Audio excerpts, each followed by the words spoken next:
स्वागत करता हूँ मेरे साथी इमरान जी, मोहम्मद साहब।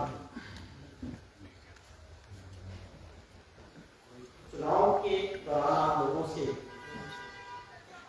मिलने का मौका मिला, बातचीत हुई और अब चुनाव खत्म हो गया, परिणाम आ गए।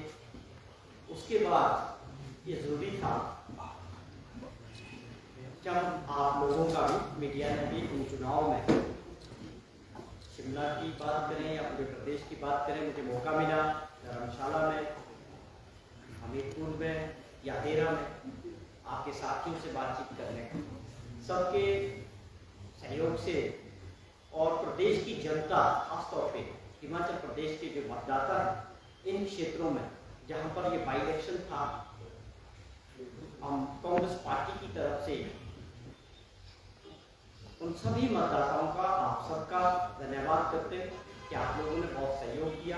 एक अच्छा चुनाव संपन्न हुआ जिससे एक दिशा मिली और जो लोग चुने गए उनको भी हम बधाई देते हैं कि विधानसभा के अंदर उनका पारी शुरू होगी। हम सभी को बधाई देते हैं। और साथ में जिन परिस्थितियों में लगातार हिमाचल प्रदेश में चुनाव 18 महीने के कार्यकाल में तीसरी बार हिमाचल प्रदेश के लोगों ने और मतदाताओं ने कांग्रेस पार्टी को और माननीय मुख्यमंत्री ठाकुर सुखविंदर सिंह सुक्खू जी और उनकी सरकार पर अपना विश्वास किया। ये अपने आप में हिमाचल प्रदेश के लिए एक अलग अनुभव। पहली बार प्रदेश के अंदर ऐसी परिस्थितियां बनी कि लोगों द्वारा चुने गए लोकतंत्र की सरकार को गिराने के प्रयास धन बल के जरिए किए और एजेंसीज का मिसयूज करने का लोगों ने प्रयास किया और सारी बातों को प्रदेश की जनता ने और मतदाताओं ने पूरे देश के लिए मैसेज सेट कर दिया कि ऐसे लोगों का, जिन लोगों ने चुनी गई सरकार को, अपने लोगों जिसमें अपने भी लोग शामिल थे कांग्रेस पार्टी के साजिश में, उनका क्या हर्ष होना चाहिए वो आप लोगों के साथ है। आप देखेंगे 9 में से तकरीबन 6 लोग जिनको विधानसभा में होना 5 वर्ष के लिए लोगों ने भेजा था, आज उनमें से 6 लोग विधानसभा नहीं पहुंच पाए। ये अपने आप में लोकतंत्र की बहुत बड़ी सुंदरता है।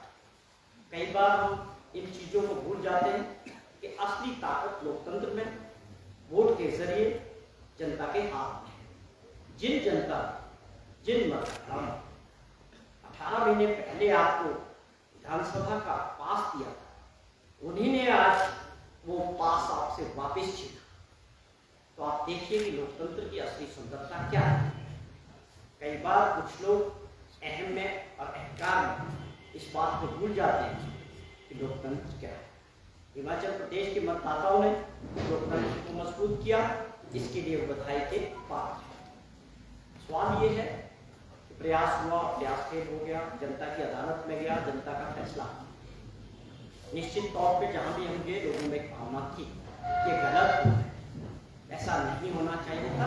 हिमाचल प्रदेश के लोग और जनता इस तरह की राजनीति को बिल्कुल भी पसंद नहीं करते और उसको लोगों ने कोशिश की,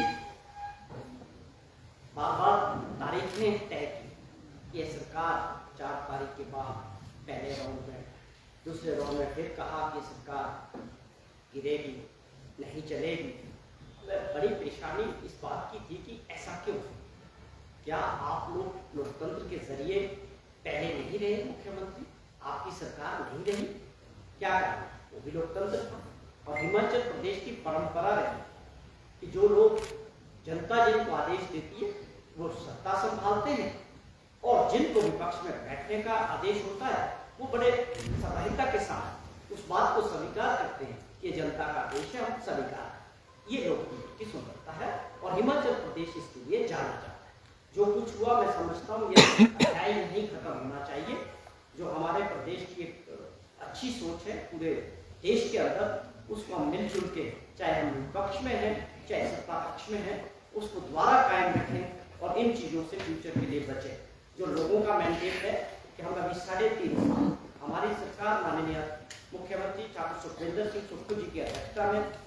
प्रदेश की सेवा करेंगे, लोगों की सेवा करेंगे, जो एक मकसद था।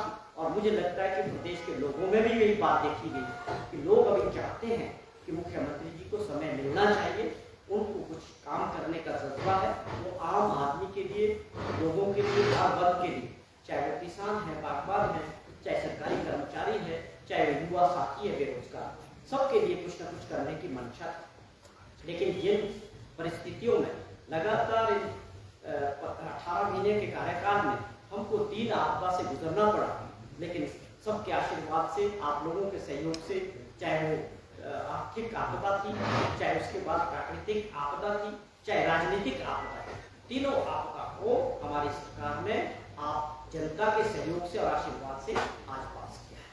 आज दोबारा से कांग्रेस पार्टी, जहां जनता ने 22 दिसंबर में 2022 में 40 एमएलए के साथ कांग्रेस पार्टी को सत्ता में बैठने का हुक्म दिया था, आज दोबारा जनता के सहयोग से दोबारा कांग्रेस पार्टी 40 एमएलए के साथ पूर्ण बहुमत के साथ, मुझे इस बात की खुशी है कि विपक्ष के नेता का मैं देख रहा हूँ पिछले 2-3 दिनों से मीडिया से जब बात कर रहे हैं, अब उनका भी थोड़ा रुख बदला। ये अच्छे संकेत है, अच्छी बात है कि जयराम जी इस बात को समझ गए हैं कि हमें लोकतंत्र की जो है मर्यादाओं का सबको ख्याल रखना पड़ेगा। उन्होंने अब कोई डेट तय नहीं की है अगली डेट सरकार गिराने की, ये अच्छी बात है, बहुत अच्छी बात है। मैं समझता हूँ बहुत अच्छा उन्होंने इस बात को समझ लिया है कि जनता क्या चाहती है हिमाचल प्रदेश में, और खास तौर पे जो है आपको जो है कोई डेट तय नहीं की है, और आप आगे एक सकारात्मक विपक्ष का रोल हिमाचल प्रदेश के विकास के लिए मिलके सत्ता पक्ष के साथ करेंगे, ऐसी हमें उम्मीद है। ये ठीक है कि अंदरूनी परिस्थितियां भाजपा के अंदर कुछ और है, वो जो राजनीति समझते हैं, मीडिया वाले लोग भी राजनीति को अच्छी तरह समझते हैं, परिस्थितियां अंदर बदल रही, लीडर्स हो गए 3-4 लोग, उनके बीच क्या चल रहा है, और ये चीजें और भी गंभीर होने वाली है भाजपा के अंदर। जिस तरह से कुछ लोग, खासतौर पे मैं सुधीर शर्मा जी की बात करूं तो वो एक महत्वाकांक्षा के तौर पे कांग्रेस पार्टी में मंत्री बनने के लिए जो डेस्परेशन की, और उनकी वजह से कितने लोग आज बेचारे घर बैठते हैं जो चुनाव में अब विधानसभा में नहीं आ पाए। कुछ लोग उनकी बातों में आ गए और उन्होंने अपनी पार्टी को साजिश में शामिल हुए। अब वो लगता है कि जीतने के बाद काफी उत्साहित है, वो बहुत ज्यादा उत्साहित लग रहा है, बार बार मीडिया में आके बहुत सारी चीजें फेंकने की कोशिश कर रहे हैं सरकार के खिलाफ। उसका क्या आधार है, उसमें कितनी सच्चाई है, वो नहीं, केवल एक माहौल बनाने का प्रयास उन्होंने पिछले दिनों किया जीतने के बाद। मैं समझता हूँ काफी उत्साहित हो गए, पर मैं इसको और भी आगे समझ रहा हूँ। ये जो संकेत है उनके, जो अब वो नहीं पूछते हैं, तो भाजपा के नेताओं को, जयराम जी को या बिंदल साहब को पूछ के ना दिल्ली जाते हैं, ना नड्डा जी से मिलते हैं, ना शाह साहब से मिलते हैं, तो इनसे पूछ के नहीं जाते हैं। अब वो सीधे एक लीडर हो चुके हैं भाजपा के अंदर।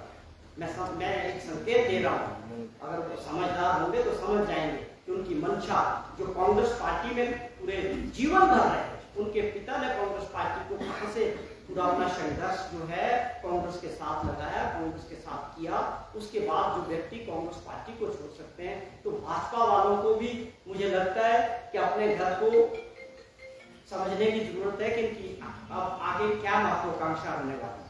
तो ये मैं एक इनडायरेक्टली ये कह रहा हूँ कि लीडरशिप की जो वर्चस्व की जो लड़ाई भाजपा में है, उसमें एक और आदमी जो है शामिल हो चुका है। ये कुछ बातें थी जो हम आपके माध्यम से प्रदेश की जनता का, आप सभी का धन्यवाद करना चाहते थे कि आपने जहां कांग्रेस पार्टी को मजबूत किया, इस सरकार को मजबूत किया, इससे भी बड़ी बात है कि आपने लोकतंत्र को मजबूत किया। ये मैं बार बार इस बात का जिक्र करता हूँ। इस बात को लेकर मुझे ज्यादा खुशी है कि हिमाचल प्रदेश ने एक मैसेज देके जनता ने एक दर्शा दिया कि लोकतंत्र के प्रति, अगर भारत दुनिया का सबसे बड़ा लोकतंत्र है तो हमें उस बात को सेट करना है, दुनिया के सामने एक एग्जाम्पल सेट करना है। तो हिमाचल प्रदेश के मतदाताओं ने देखो कि उस बात को निभा। कुछ आप पूछना चाहेंगे?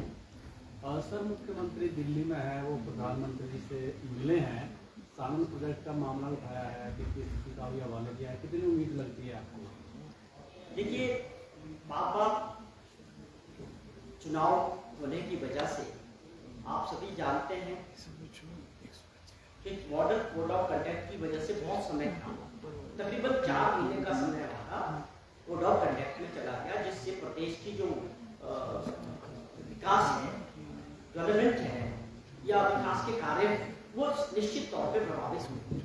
अब इन चीज़ों से जैसे ही मुख्यमंत्री बाहर निकले, फारिग हुए, कोड ऑफ कंडक्ट खत्म हुआ, रिजल्ट आए हैं, उस दिल्ली गए।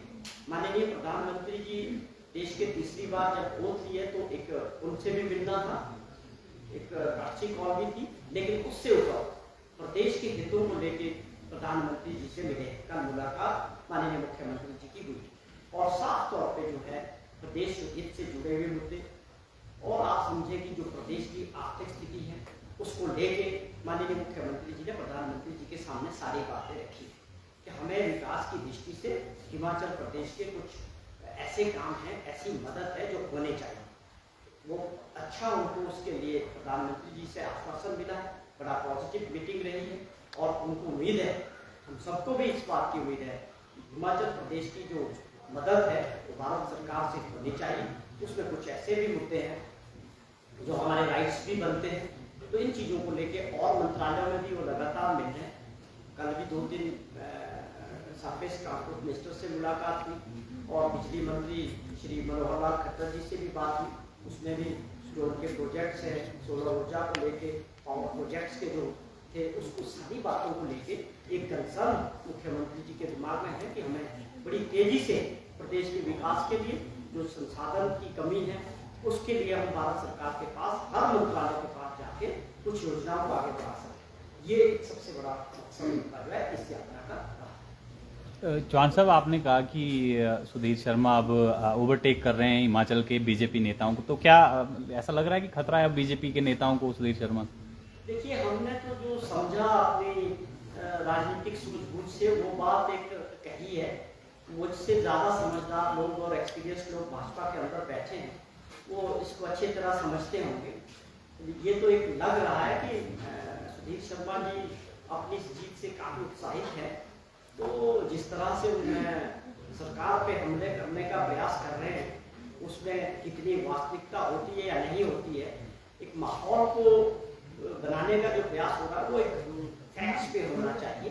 विपक्ष की बार बार मैं बात करता हूँ, विपक्ष को जिम्मेवार होना बहुत जरूरी है, विपक्ष का बहुत इंपॉर्टेंट रोल है। विपक्ष तो ये मतलब नहीं है कि आप बिना वजह, बिना आधार के सरकार के खिलाफ, मुख्यमंत्री के खिलाफ मीडिया का सनसनीखेज बनाने के उद्देश्य से काम नहीं होना चाहिए। प्रदेश, हमको ये नहीं भूलना चाहिए कि जो प्रदेश की जनता है वो हमसे ज़्यादा जानकारी रखती है, हमसे ज़्यादा जागरूक है, हर बात को हमसे ज़्यादा बेहतर समझती है। आप उनको नकली चीज़ों से, गलत बयानबाजी से गुमराह नहीं कर सकते हैं। मेरी यही बार बार दरखास्त रहती है कि विपक्ष को भी अपना रोल समझना चाहिए, चाहे वो सुधीर शर्मा जी हो, चाहे वो दूसरे व्यक्ति।